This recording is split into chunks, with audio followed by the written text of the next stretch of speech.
dito sa Maynila, maging ang ating mga kababayan mula sa Cebu ay sumusuporta sa laban kasama ang bayan prayer rally.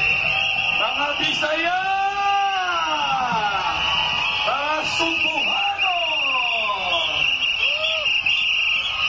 Bumubuhos rin ang suporta mula po sa Batangas. Alay Batangas! At siyempre, hindi po rin daw magpapahuli ito sa labas ng ating bansa. Hindi magpapahuli ang mula sa Canada. Ayan, sa sobrang rami po ng ating mga kababayan na sumasali po sa ating live streaming sa YouTube at Facebook. Ayan, patuloy niyo lang pong i-share kung kayo po ay naniniwala sa ating laban, sa gusto nating mangyari, sa laban ng kasama ang bayan.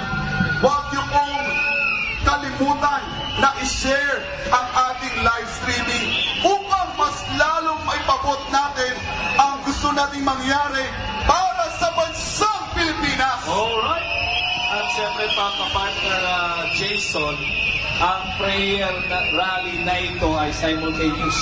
Correct. Iba't ibang, hindi naman ang sa ibang bansa, particular dito sa ating bansang Pilipinas, isa-isayin natin ang nagnilaho.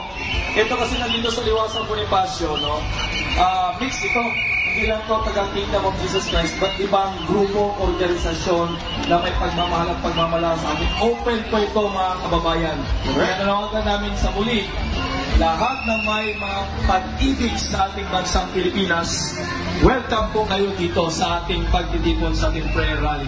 Kagaya na lang doon, nagtitipon din dyan no, sa Caloocan City. Wow! Meron din tayong mga kasamahan, kababayan na nagtitipon sa Quezon City. Wow! Mamaya, nandyan yung mga videos nila. Sa Marikina City. Ayan! Las Piñas. At ibang-ibang siyudad dito sa NCR kasama ang Bulacan at Cavite. Nandun po sila nagtipon-tipon sa kanilang mga lugar at nagilap din ang ating mga kababayan dyan.